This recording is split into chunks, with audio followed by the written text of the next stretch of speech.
Hello, everyone, and welcome back to the Football Fignuts podcast. This is Season 3, episode 36, and I've already screwed up. My name is Britt. I'm Craig. Listen, folks, go easy on me. I haven't been outside in a week. The sun came through the window this morning, and I snarled at it like a 1920s movie vampire. That's not true. I've at least gone outside. I'll tell you this, Craig. Yeah. With all the stay-at-home stuff, never have I been more eager to do things like take out the trash, or you know, move the car if I'm in a bad spot. It's been good. But you know what's nice about this is with Craig and I both on work restrictions, we're stuck at home. Craig is in the Blake Bortles Memorial Studio. I'm in the Frank Gore Memorial Extension Studios, and it gives us some time to talk to you folks. And as if the universe said, shut up and deal with it, we had 4 pages of notes earlier this week. We did. I've got 2 more today. It's been a busy free agency, man. Busy. Talk about, I titled the last episode 2020 Starts with a Bang. And that's absolutely what it was. Because it has just been so much stuff going on. So we're just going to jump right in. We're not going to do, well, that's not true. We're going to start where we always start. Craig, what are you drinking? Right now, I poured myself a glass of Boddington's pub ale. You've gone very English, very European. Yes. You did the, where did you get Boddington's? Did you go to the liquor store this week?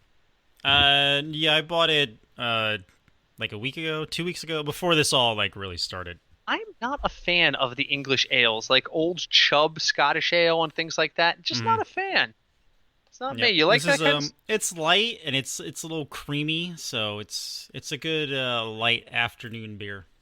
I have a Too Juicy by our friends at Two Roads. So hold on, I'm gonna. There we go on that. If you're, and this is a quick side note on this stuff.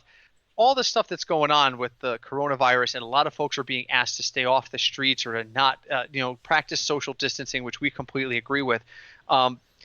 The breweries are still trying to stay alive and in business. So a lot of them, and Two Roads is one of these, is doing curbside pickup. So I went online on Thursday night after work, and I said, I need this, and this. And they said, just tell us what time you're going to be here. I did. I called them from their parking lot, and one of their bartenders ran down my order, put it in my back seat, said I'd shake your hand, but we're not supposed to, waved at me, and went back inside. He was never closer than 3 to 6 feet, never that close. And I got to support my local brewery in a time where their sales are clearly going to drop. So keep that in mind. If you're a beer lover, if you're a craft beer lover, if one of the reasons you listen to us is because you like to hear about craft beer or you like hearing what we're drinking, look at your local breweries. Most of them are doing curbside pickup. The one closest to you, Craig, Aspetuck, that one's doing pickup, isn't it? Yeah, he is. You just have to call or text ahead of time, and same thing. He'll come out and give it to you. I'll tell you, if that's and the only... last night I picked up pizza and beer from Brewport, so they had doing a special, the same thing. Right? Yeah, I did the special, so we got a large cheese pizza and a 6-pack. What kind of beer did you get? The Blood Orange. Oh, that's their best beer. That is their best beer. I don't like blonde ales in general, and I do like orangey stuff. Like I like the occasional Blue Moon or Shock Top, but I'll pass up all of those for a Blood Orange Blonde from Brewport. Yeah, is good. I've been very critical of their beer in general, but man, did they nail that one. Oh, all right, let's jump right in. All right, and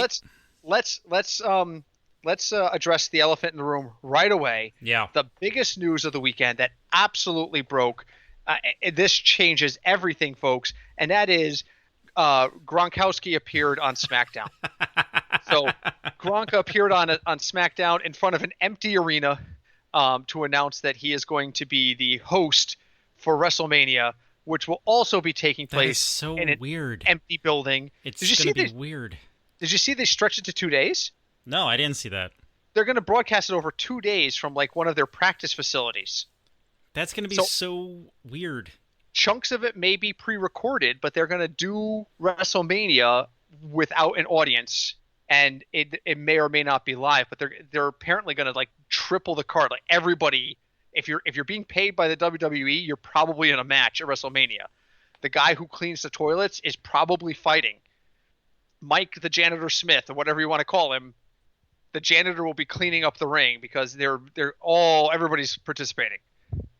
So that's the big news. Now there is more news. I guess we could talk about this next. Tom Brady signed in Tampa Bay. He did. Yeah, 2 years, $50 million. All of it is guaranteed. On top of the $50 million, there's another $9 million in potential incentives. There is a no tag, no trade clause in the contract, which I don't know is legal in football. I know no trade clauses are legal in baseball, but it had to be written into their collective bargaining agreement. I don't know that you can do that in football, but they did. I guess you can. So let's talk about this. There's two sides to this coin. Number one, how does this change the NFC South for you? Does this make the Bucs instant contenders? Not instant, but the NFC South would be more interesting now. I mean, when Jameis was good, he was good, but he did have clearly an interception problem, a consistency problem. I kind of feel bad that the Bucs, made him fix his eyes to watch them sign Tom Brady. So, that was a little rude. Yeah. So we'll see where he winds up. So here's the reality in the reshaped NFC South. And we're going to talk about the Atlanta Falcons because they're making moves to try. They're clearly, in my opinion, in a win now or else mode. And we're going to talk about them because they've had some significant acquisitions too. New Orleans, actually, if you think about it, this division's done a lot of work already. Atlanta is working. Carolina is signed Teddy Bridgewater. We talked about that last week, and is trying to move their star player, presumably for either draft capital or better players now. New Orleans is keeping what it has that led to a fantastic year and building upon it. And Tampa Bay just brought in the best quarterback of the last 15 years, the winningest quarterback of the last 15 years. I don't want to say best, but most winningest. This is clearly the Bucs think they can contend. The NFC South might be the hottest contested division in terms of teams trying to elevate their level that we've seen in a long time. I'm looking at the different breakdowns right now in the AFC East, and this is where I'm going next with it. New England now, for the first time in probably 20 years, is not the front runner in a division anymore. I don't think New England's going to win that division. The Jets, Dolphins, and Bills all have to be sitting there saying, this is the chance for one of us to shift that momentum.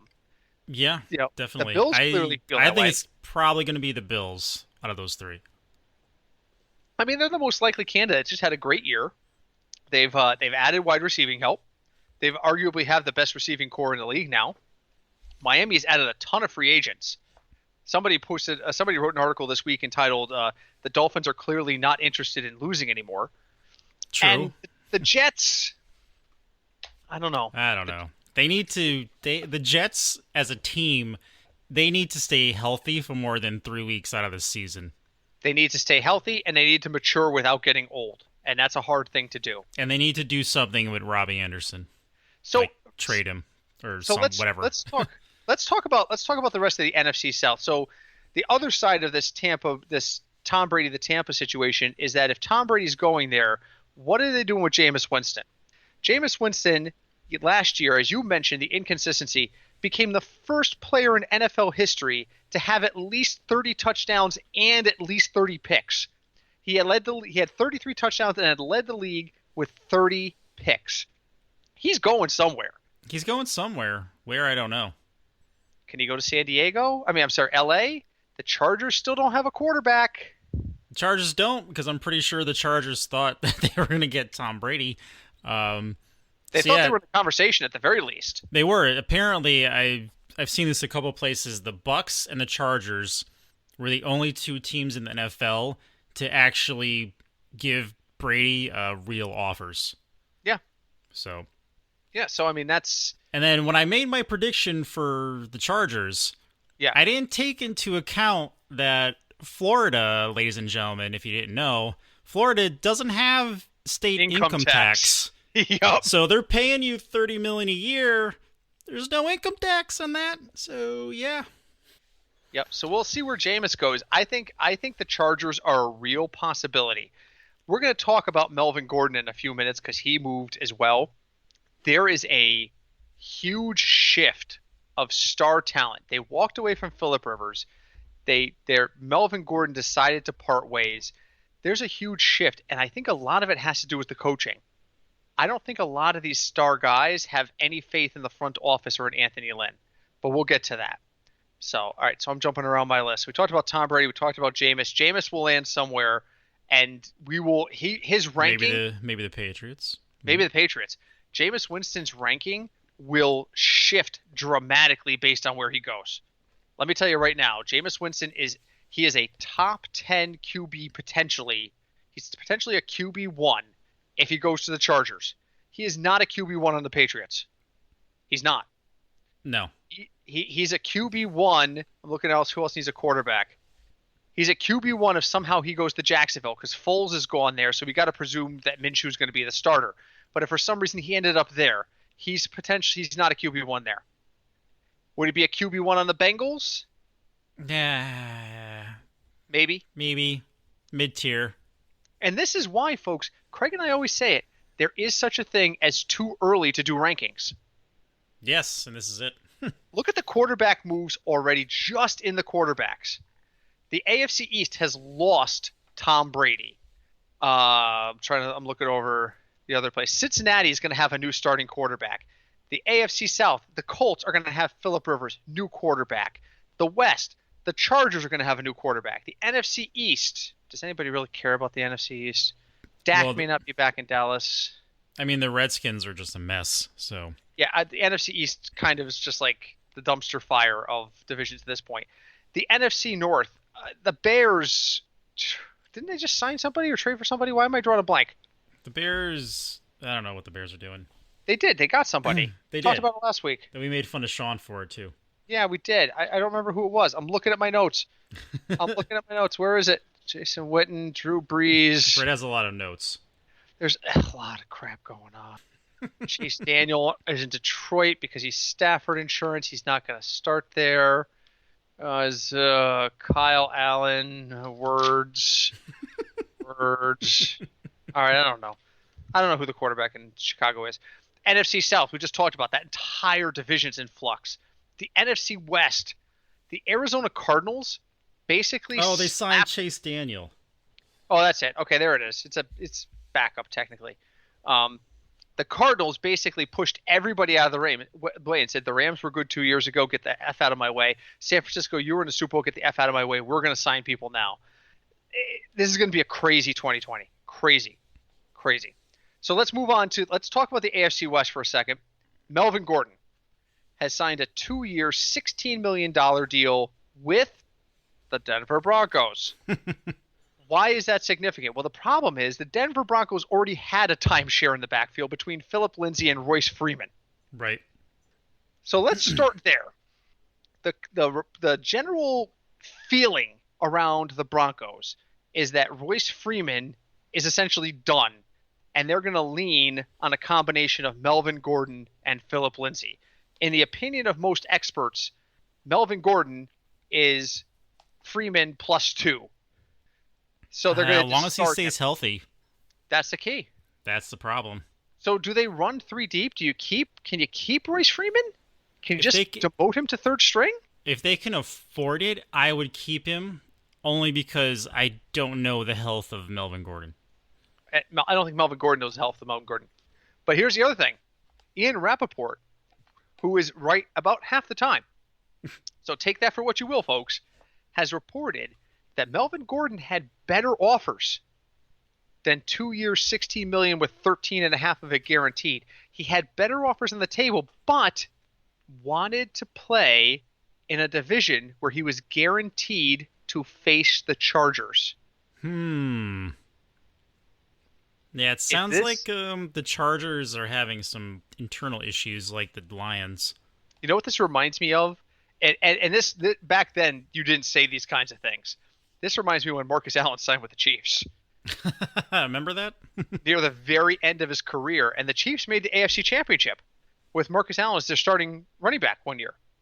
Got trounced by the Bills, but that's beside the point. There seems to be this feeling in the AFC West like everything else doesn't exist. Like the Chiefs come in, they get their schedule. Okay, we got the Broncos week 1, Texans, Dolphins, Lions. Okay, then we get the Raiders. It's like the only games that matter are divisional games in that division. It is a very competitive division. And they've been together forever. That is true. Seattle is the only one. Seattle was back in the old AFC West, back before when they had the 3 division set up.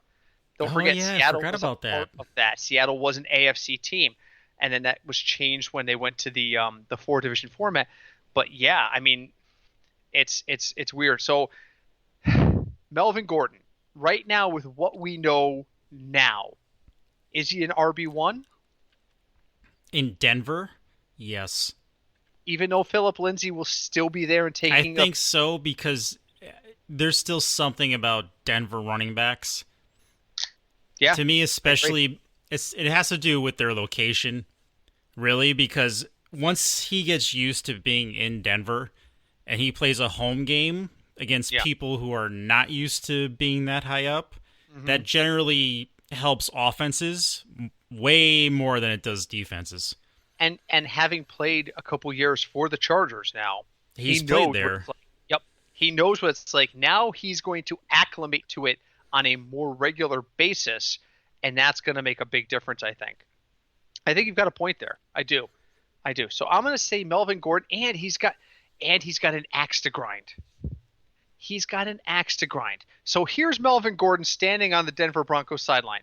There's the Kansas City Chiefs. They just won the Super Bowl because their front office knows what the hell it's doing, and I don't feel like the Chargers do. There's the Las Vegas Raiders. Everybody's raving. They were going to put the draft in Vegas this year before the coronavirus stuff hit. Everybody's buzzing about the Raiders. And there's my old team, the Chargers.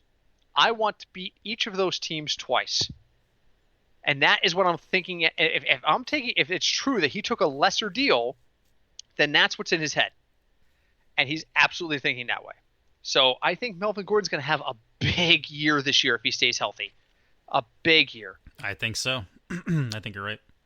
So, all right. Todd Gurley, released. Shocking to me. Not shocking because he's got such a huge contract, but shocking that they think they've got anything yet in Darrell Henderson. Let me tell you, folks, Craig and I did a Dynasty startup last year. I learned 2 things. Number 1, I'm bad at Dynasty. It's a different ball game, man. There's a reason why there are Dynasty. Yep, there's a reason why there's Dynasty-only podcasts, and we're not one of them. Number 2, everyone wants certain prospects. I entertained a dozen trade offers for Darrell Henderson last year. Every game that came back 2 carries for 10 yards, I got another offer. And they weren't good.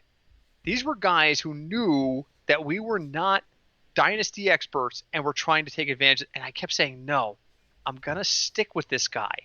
I just got a feeling, and if anything happens to Gurley, I got a feeling he's going to be good. I was wrong, but now it looks like the Rams are willing to bet on this guy. Craig, so let's start with the Rams' impact in this. Where does this put Darrell Henderson in your way too early rankings right now? Is he an RB1, 2, 3? Is he undraftable? I would put him in at 2. I think because I've got him in Rams. I don't know what happened to the Rams last year. Again, I think it was a Super Bowl hangover. So I agree. I don't know what kind of Rams we're going to see this season. But I would say he's a 2. I'm going to put him at a 3 with a possibility to end up as a 2. You got to draft him as he's not in the top 20 on my list. Probably. I say that now, but then if you said to me, well, name the 20 guys you're drafting ahead of him, I probably would have trouble. In my mind, without anything in front of me, he's drafted at 3. He probably ends up as a 2. Which leads us to the other side of that equation. Todd Gurley ends up on the Falcons. When they released Devontae Freeman, my response to the podcasters thread that we keep going on our phone is, what in the holy hell are the Falcons doing? This is a sign they're going into rebuild. Yeah, that's what it looked like. Then they go grab Gurley. They gave him a 1-year deal. I'm going to say this, and I'm going to turn it over to Craig because I want his thoughts on this. I advocated last year on this very podcast during the off week of the Atlanta Falcons that it was time for them to fire Dan Quinn. You did. And Arthur Blank did not listen to me. I don't know if he missed that episode, if he just felt differently, whatever. They didn't fire Dan Quinn when I thought they should. So now here we are a year later. My question to you, Craig. They get rid of Freeman. They bring in Gurley. Mm-hmm. They cut one running back who gets hurt all the time for another running back who gets hurt all the time. Right. Then they let go of their tight end. And they let Austin Hooper go, but then they brought somebody else in. Who did they sign? Let's see. Oh, God damn it. That wasn't on your notes? It was in my notes, but my notes are all folded over because there's so much going on. Oh, Hayden Hurst. Yes, who was also injured. So wait a minute. Why are they signing so many injury-prone people? I would say they think there's something in the water, but then explain Devontae Freeman. I don't know. Because the year that the Ravens drafted Hayden Hurst, he was the best tight end prospect that year, and then he hurt his foot. And then he had Tyler Eifert syndrome and has been hurt off and on ever since. Right. But yeah, I personally thought the Falcons definitely needed to do a fire sale and rebuild. But apparently the Falcons are just trying to win it all, I guess. Well, that's the question. Is this the front office's way of saying to Dan Quinn, this is it. You have this year and only this year. A 1-year deal by Gurley says to me he thinks he's going to go in there and blow the world up and sign somewhere as a free agent for more money. But it also says to me, this is them putting Dan Quinn on notice. You're lucky you survived last year. It's time to win. You might be right. I think that's, especially since they signed Gurley to a 1-year deal. I think you're onto something. I really because do. let's say hypothetically, they only win. They win 6 games. You're not going to let us see this. You're not going to see a lot of the same people on the Falcons the following season. That's what I'm saying, and that starts with their coaching staff. Coaching staff. I mean, you might see Ito Smith. He still might be there, but he's not. That's my whole point in this. I think you and I are on the same page on this. This is it. Dan Quinn, Arthur Blank has sent you a message. You must win now. So this is the follow-up question. There's no question in my mind that this is the message from Arthur Blank. We are going to make moves, and this is, again, I have no knowledge of this, but I'm willing to bet Dan Quinn pinned a lot of their struggles at 7-9 last year on injury. Well, we got rid of Devontae. We brought in Gurley. What else? Well, Austin Hooper's good, but he's taking away. All right, we brought you a better blocking tight end who can also catch. What else? I get the feeling that this was a lot of excuses by the coaching staff, and the front office is saying, we're going to do away with those excuses. If you're right, we win. If you're wrong, you're done. So if this is a win-at-all-cost situation, do you like any of the Falcons this year in fantasy? I think you're going to have to, at very least, rely on the receivers. Julio. Now, granted, I say that with a grain of salt because Julio was not the best for me fantasy-wise last year. And I had him the year before that, so I'm with you. So it's kind of feast or famine with him. He's not as inconsistent as, say, Mike Evans. But, yeah. I'm going to make a bold prediction right now. You ready for this? Okay. Mike Evans finishes higher than Julio Jones in the fantasy season this year. Now, you're just saying higher, not giving them a number. Nope. Okay. If you print out the standard PPR, folks, and I say that because Julio catches a ton of passes. We have seen those games before where it's 8 catches for 190 yards, and we've seen 8 catches for 15. We've seen them both out of Julio. Yes. So that matters.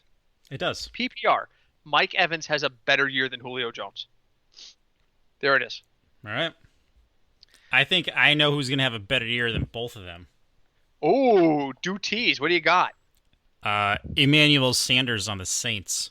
And he is next on my list. So let's go to Emannuel Sanders. 2 years, $16 million. And here's my note. Finally, a real number 2 has come back to New Orleans. Exactly. When was the last time we had two receivers in New Orleans under Drew Brees that we were like, both these guys are fantasy relevant? When? Sometime before Michael Thomas, maybe. And I want to say this. I know that our listenership isn't great during the offseason because some people just don't care about football until it's like August. That's I get fair. that. So there's fewer folks listening to us than would be listening to us in August. Not a lot, but a fewer. Of the folks who are listening to us, someone in their mind just went, well, Willie Snead, shut up. The answer to the question is not Willie Snead. Someone else just went, well, I was just thinking about Ted Ginn Jr. Shut up. Ted Ginn Jr. is not the answer either. Seriously, we have not had probably, you ready? I'm going to toss out a name.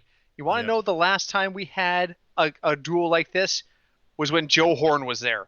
Wow. That was a long time ago. And I'm struggling to remember. Joe Horn, don't forget, signed as the number 2 when he came over from Kansas City and eventually became the number 1. And I'm drawing a complete blank on who the number 1 receiver was that year. But I'm just saying, it has been 10 plus years since I've looked at the New Orleans receiving corps and went, oh my God, this is good. And I'm looking at it this year. This is good. Sanders and Thomas are both fantasy relevant.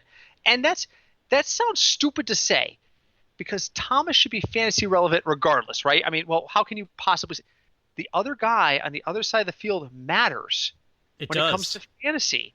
It can impact them positively or negatively if they're good. If they're too good, they take away from catch rate. If they're not good, then you get focused on and you get fewer balls tossed to you because you're covered or double covered more frequently. Look at the LA Rams. Robert Woods, Cooper Kupp. 2 good receivers. But there are times where they can just tell they're going to double Kupp or they're going to double Woods. Situationally, it doesn't always work out that having 2 good wideouts equals better fantasy production and makes them both viable.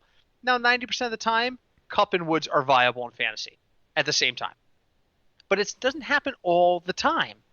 And that's my point in this. Emannuel Sanders is going to be fantasy relevant, and he is not going to cut into Michael Thomas's production. No, am I wrong? Not. No, because of the way Drew Brees throws, that's not going to be an issue. Unless there's something during the game that they can exploit with one or the other, then no. Yeah, exactly. So I love this. 2 years, $16 million, a great deal for the Saints, a great deal for Manny Sanders. I love it. I love it. Yeah, and that will also take a lot of pressure off of Kamara as well. Yeah. Also, Kenyon Drake signed his offer sheet today. I did not have a chance to look up and see what the numbers are. Today is Saturday, the 21st of March, by the way, just in case you're listening to this off schedule. That's huge. Arizona is in a fantastic position now after absolutely fleecing the Houston Texans. You know, the Houston Texans don't have a pick until the 40th pick. And they don't have any wide receivers. No, they don't. And they have nobody to catch the ball. Because I'm going to say it right now. One of the things about doing a podcast and being what is considered, I guess, in the football community as an amateur, we list ourselves as a professional podcast because we are.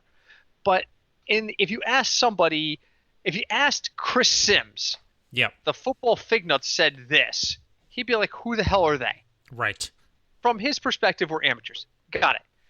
Those guys need to be a little bit more subtle. I don't have to be. Bill O'Brien's an idiot. There is nothing about the way Bill O'Brien has run this team into this year or beyond or this year in terms of the free agency that tells me he has any clue what he's doing. No, and he's the GM. His biggest claim to fame is that he got a lead on the Kansas City Chiefs this year. He didn't win extraordinarily at Penn State. His successor and his predecessor were both better. He hasn't done much since getting to the Houston Texans. I look at his resume and I just say to myself, he must be a wizard because he keeps convincing people to hire him without any real winning record that I can see. True.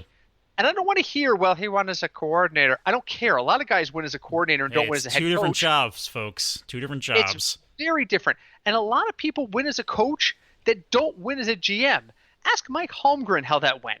Ask Bill Parcells how that went. There's a lot of guys who are good on the field and can't make personnel decisions, or vice versa. That is true. It's very true. So I don't know who the bigger idiot is. Is it Bill O'Brien or is it the McNair family? Because either way, I don't think it's Bill O'Brien, because the McNairs are enabling him. They're part of it, pretty much too. just letting him do whatever. We have to be cognizant of that. It's part of it. It is absolutely part of it, is that they've let him have free reign. They have allowed this to happen. And so that's a huge part of it. Houston Texans, right now, I'm gonna go on record. The Houston Texans, I'm looking for their divisional stuff. The Colts are going to be better this year. The Titans are going to be better this year. They're both going to pass the Texans. The Texans are a third-place team in the AFC South. Third place. And let me tell you, with what I'm seeing out of the other divisions, that is not going to be enough to get you to the playoffs. No, even with the extra team, that's going to happen in 2 years. 8 wins. That's it. I'm telling you, Texans, 8 wins. Mm-hmm.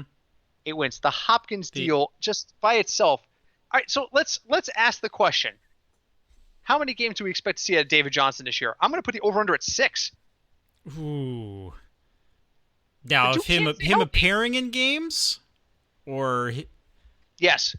When I look at games played at the end of the year, will I see a number higher than 6? No. I don't think so either. I just don't see it. No, really, the Texans are going to be Deshaun Watson, and that's it. Yeah. All right, so next topic. I saw an article on NFL.com by Bucky Brooks. Remember Bucky Brooks? That name sounds very familiar. He was a backup quarterback for a long time. He's also a scouting person, and now he works for NFL Network as a commentator. He made a point that a lot of the signings around quarterback moves are based more on familiarity than talent and production. Example, each of the following quarterbacks have signed a deal to either be the starter or backup at a team where the coach who's in charge of quarterbacks, the offensive coordinator, and or the head coach all coached them before. Phillip Rivers worked with Frank Reich before he went to the Colts. Nick Foles, I don't know which coach it was, but one of the coaches on the Bears worked with him in Philadelphia. Teddy Bridgewater, one of the coaches in the Panthers, worked with him before. And Case Keenum's quarterback coach with the Browns used to be with, I think, Washington. I could be wrong about that, but Keenum is one of those. So he's like, Rivers, Foles, Bridgewater, and Keenum all signed deals with coaches who know them well. Craig, so here's the question one. Okay. Is that notable? That a lot of these moves seem to be with guys they already know and are comfortable with? That is something to take notice of, and I think that really affects how the player plays and their general happiness on the team. Their systems. They know the systems. I think you're right. So here's part 2. Okay. Here's where Bucky Brooks put on the tinfoil hat. Is this drive towards familiarity because of the impact of the coronavirus and the inability of teams to meet with other players and go and see other players face to face? That may have something to do with it. I don't know. See, the thing is, we really don't know when these conversations sort of started happening. Mm-hmm. I know technically they're not supposed to until a certain date, but we all know what happens. There's a legal tampering period now. There's right. that week before free agency begins where it's illegal for teams to talk to players that they don't have contracts with. Right. So I think weird. I think it plays into a part of it, but I don't know how much. I agree. All right, next topic. Oh, wait, this just in. What do we got? Breaking news. Nelson Aguilar signs a 1-year deal with the Raiders. Does it matter? Oh. No info on numbers. Does that matter? They got rid of Amari Cooper last year. Does this matter? They've got Tyrell Williams, who really kind of broke out, and Hunter Renfrow was their number 2. They've also got Zay Jones there, but Zay Jones is really just a poor man's Nelson Aguilar at this point. Yes, Yes, it does matter.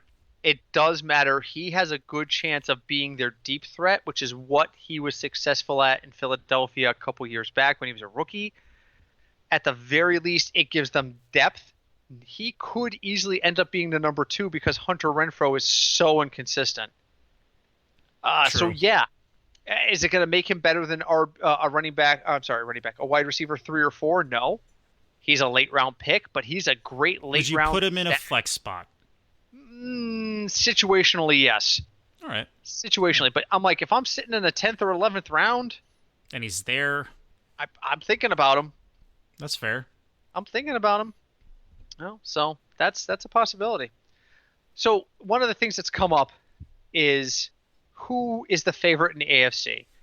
For the last decade or so, the default answer has been for anyone who who just wanted the easy way out was the New England Patriots. Right. But Tom Brady is gone. He is. The Texans are run by an idiot. The Kansas City Chiefs are the defending champion, but how many defending champions that aren't called the Patriots have a good year the year after? Not a ton. So you've got an AFC East that's wide open. You've got an AFC North that is really trying to rebuild themselves, has a lot of talent, but hasn't really seen a dominant team. Yeah, Well, all those teams are. you could make the argument that Baltimore was a dominant team this year. I don't think Baltimore's going to repeat that success this year. I think this was more of a fluke than a pattern. The AFC South is a monkey nightmare, and the AFC West only cares about beating each other. Do you have to presume that the Kansas City Chiefs, who are returning the majority of their core, are the favorites? Can you go somewhere else? And if you can't go somewhere else, and you're sitting there saying, well, the Chiefs have to be the opening day favorite as of right now, who would you use besides them? So I'm looking for a favorite. Yeah, I'm looking for a favorite that is not the Kansas City Chiefs in the AFC. And the easy answer used to be New England, and it's used not to be, but right now, and again, it's ultra early. Just looking at rosters, yeah. I'm going to say the Bills. See, I think the Bills can win that division, but I think can they beat the Chiefs? Probably not, but might be able to. You never know. If that game's well, here's the thing: you play in a weaker division, you win 14 games, you're hosting a game. Can the Chiefs, if the Chiefs win 10 to 11 games, can they go into a 14-2 or 13-3 Buffalo? Because Buffalo gets to play Miami twice and the Jets twice. Mm-hmm. Can the Chiefs go to Buffalo in December and win a playoff game? Could they win? Yes, but I think it's going to be a lot more difficult than people just assume it would be.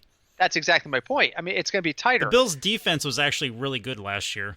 They were. So here's my prediction. You're going to see a star rise in the AFC North and the AFC South.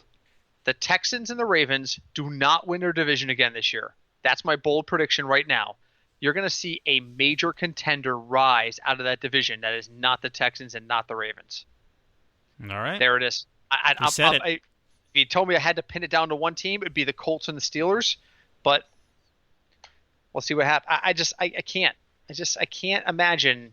And this goes again to we're living in uncharted territory, folks. We've never known a Patriots team without Tom Brady, except not when a long time suspended. So, I was somebody I know on Facebook. He's a Patriot fan. He's a little bit older than us, so okay. He was around for the bad Patriot years. So he posted something about the year they won one game. So I tagged someone else who's a lot younger, and she's been a Patriot fan her whole life. And I was telling her just to, get ready for it because it's maybe not next year, but it may happen. Yeah. And I mean, I would sit here and say, well, let's go down the list and see how many games. We don't know who their quarterback's going to be. Yeah. It's impossible for me to sit there and predict how many games New England's going to win right now. Now, if you tell me, in a week from now, Belichick is like, yeah, screw it, I'm out, then they're definitely only winning 2 games. I don't think Belichick – I think with Brady gone, Belichick wants to stay. Right. I was just saying in a hypothetical world. Right. All right, so let's talk about the free agents that are left and free agent spending. So, oh, crap. I had this list up, and now it's gone. All right, Screw that. We'll talk about that later. Let's talk about free agent spending. 5 teams have already spent over $100 million in the free agency period. Okay. You tell me which of these five teams is, if you had to pick one of these five teams to make a serious run into the playoffs, have a good year and a serious run, which one would you choose? Okay. The Dolphins, the Lions, the Browns, the Saints, and the Bengals. Wow. And I'm going to turn this over to you. I want you to tell me just fully out what you think about this. Now, you want to know which one is going to be the playoffs? Who has the best going forward? Let's see. Consistency wise, I mean, I'm just going to go back with the Saints. There's so much talent on that team. They're really well coached. And, they consistently get to the playoffs. Now that they have Emannuel Sanders, I think that's going to be a huge upgrade for their offense, like I mentioned before. It's going to take a lot of pressure off Drew Brees, a lot of pressure off Kamara in the running game. So I think you're definitely going to see the Saints there. Now, yeah, am I happy for the first time in I don't know how long, maybe ever, 20 years, that the Bengals actually spent money in free agency and signed legit players. They gave, their new defensive lineman $52 million. They actually which is upgraded half what they spent, by the way. They spent $104 million. Yeah, that's insane for them. So I think Zach Taylor's having a kind of a good connection with Mike Brown. Hopefully, maybe we'll see. They also signed a pair of cornerbacks who both played on the Vikings last season. So the fact that they used to play together is huge. Okay. But yeah, overall, I think it's going to be the Saints again. All right, so if you had to pick one that wasn't the Saints, because they're the only playoff team on this list, you had to pick the Dolphins, Lions, Browns, or Bengals. Who has the best improvement this year? Because I agree with you. The Saints are the one that has the best chance of making a playoff run. But let's talk about most improved. Dolphins, Lions, Browns, and Bengals. Most improved in free agency? Yes. With the amount of players they added, I would say the Dolphins, followed by the Bengals. 10. The Dolphins have signed 10 free agents. The Dolphins are now showing that they care again, and they may want to win games. Absolutely. Absolutely true. So, all right, Craig, we are running down on time. Any topics on your list? The only topic we have left on our list, and I'll be fully open about this, was I wanted to talk about who is still left in the free agent market, but I kind of want to wait another week, and I accidentally closed the nice chart I had on my computer because I need to restart before we record. So I lost it. So I will make sure I write it down next time instead of just relying on having it on the screen. So, final thoughts. Where are you right now with everything? First off, how's your family holding up? Is everybody okay on that end? Yeah, everyone's good. Everyone feels a little bit weird going out now. It does. Especially now that everything's closed. Like the curbside pickup for pizza last night was weird. Only because, Brewport is generally extremely busy on a Friday night. How many cars were in the lot? Counting mine? Yes. 4. And let me tell you, on a Friday night, that place has 60 to 70 cars easy. They have 2 parking lots. Yep. Easy 60 to 70 cars is a quiet Friday night for them. It's a little weird. People are still weirded out by ordering food and getting takeout and grocery shopping. So, I would say just remember to wash your hands. Yeah. Keep yourself safe, folks. That's a big thing. Final thoughts on my end. ESPN has brought back the Ocho. If you're old like me, you may remember a series of commercials when I think it was when ESPN2 came out, somebody made the joke of, well, ESPN's going to have 25 networks. And I think it was Kenny Mayne who started talking about, well, when they get to ESPN8, we'll call it the Ocho. So last year, I think it's been the last 2 or 3 years, they've done one day where it was such out of the norm mainstream sports. They've done the Ocho TV schedule. And normally they do it in August, but they're doing it this week on March 22nd, which is right at the day that this will release. I want to encourage ESPN to keep doing this. We're talking about pre-recorded sporting events like the ACL Cornhole Championships, the World Axe Throwing League Championships,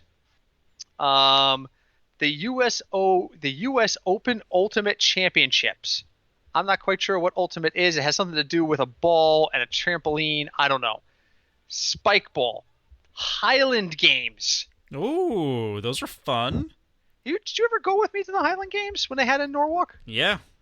We used to compete in the heavyweight division for tug of war every year. We won several years. I'm not sure if you were on any of those teams, but listen, they're doing some sort of electricians championship. The Ideal Electrician National Championship happens on the Ocho.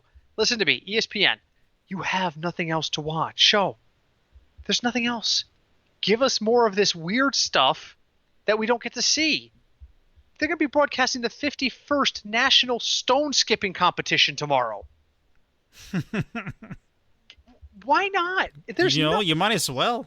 What else? I actually saw. I didn't read it. I saw a headline that ESPN was showing marble championships. Yes. Craig, the 2018 World Tetris Championship is going to be broadcast tomorrow. Nice. There's nothing. Listen, we don't get to see this stuff all the time, and there's a reason for it. There's not as big a demand. Definitely not. No preseason baseball to show. The NBA isn't playing. The NHL isn't playing. No, they're just running sim games to watch. Yes. Also, the NBA and the NFL gave people to their streaming network, so in case you were interested at all, you can watch old games. Yes. So listen, ESPN, I want to see the National Cherry Pit Spitting Contest because it's better than nothing. This is true. Better than nothing. Okay? And you have nothing. It's not even worth putting SportsCenter on. What are you covering? Not much. Not much. Aside from the stuff we're talking about, they have nothing to cover. So ESPN, listen to me, and I know for a fact, through contacts I can't disclose, that one of our listeners works for ESPN. I know this for a fact. He has no control over programming, but get in the ears of the guy who does. Why not? Let's do more of these obscure sports that we don't get to see. I mean, Craig and I are old enough to remember when ESPN2 first started, like Saturday nights at midnight, they would show Magic the Gathering games. Remember that? Yeah. When they would show actual live Magic games, like people playing the card game Magic. I mean, you might as well watch it now. Yes. Put around seriously, there's nothing else to watch. But we will continue to give you all the NFL news that we can. If we continue to be isolated and the NFL quiets down, we'll find something to talk about, folks. We will. Probably making fun of Sean on the process because he doesn't listen to this, but we will. Yeah, our contributor Sean. We have so many Sean stories. We were talking to our dear friend Deb. So hi, Deb. Hi, Deb. We were talking to our dear friend Deb the other day, and she was like, I would listen to a podcast where the two of you just sat around and told your stupid stories.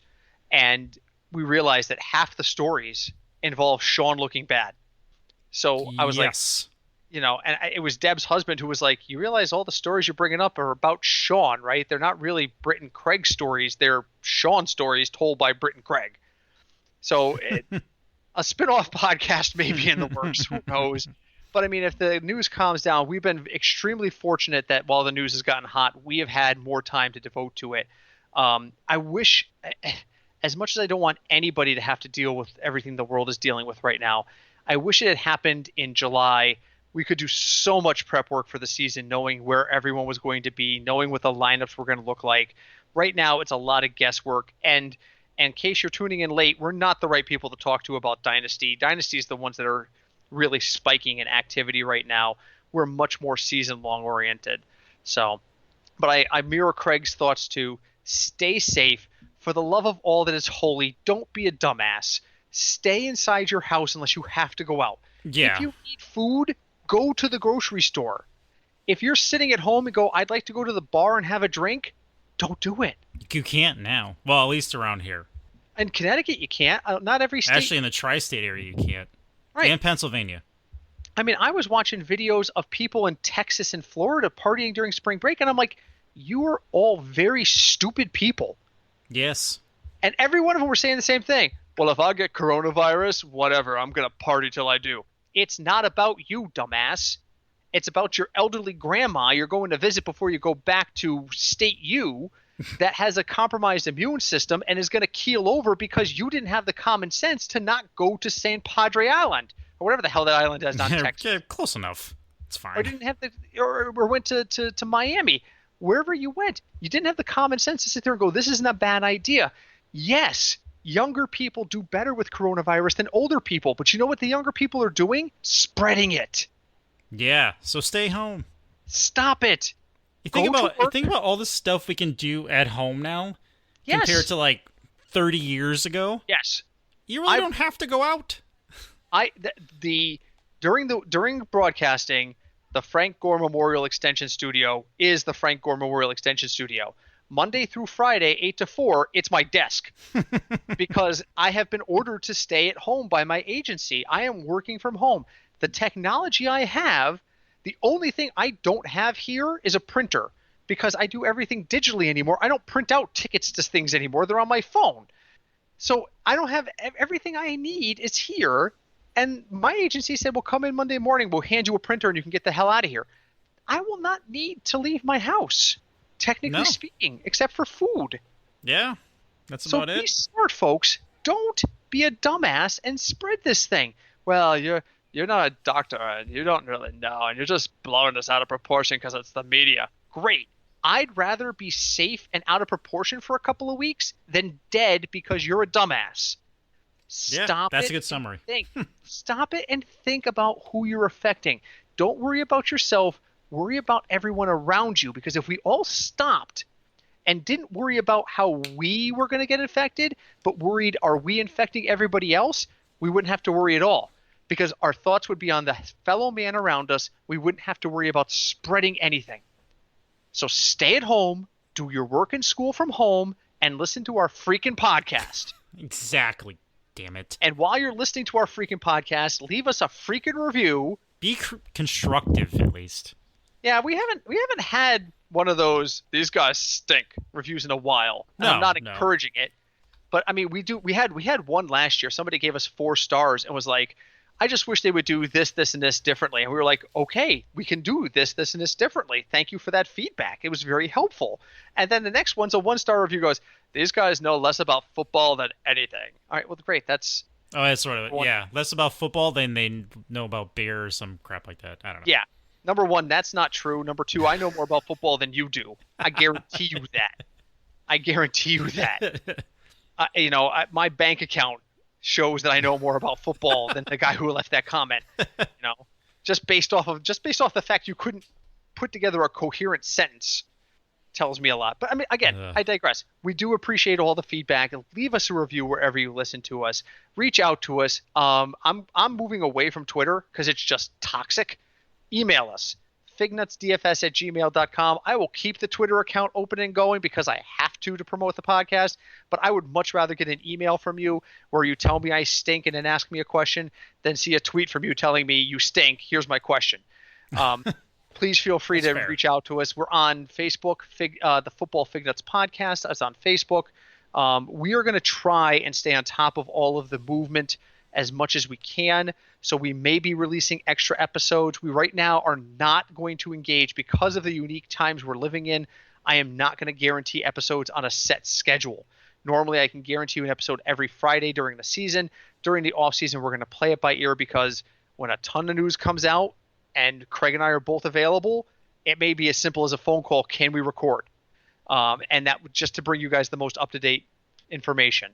So until then, be safe, be aware of the people around you, and don't be a dumbass. And with that, my name is Britt. I'm Craig. And we are the Football Fignuts Podcast.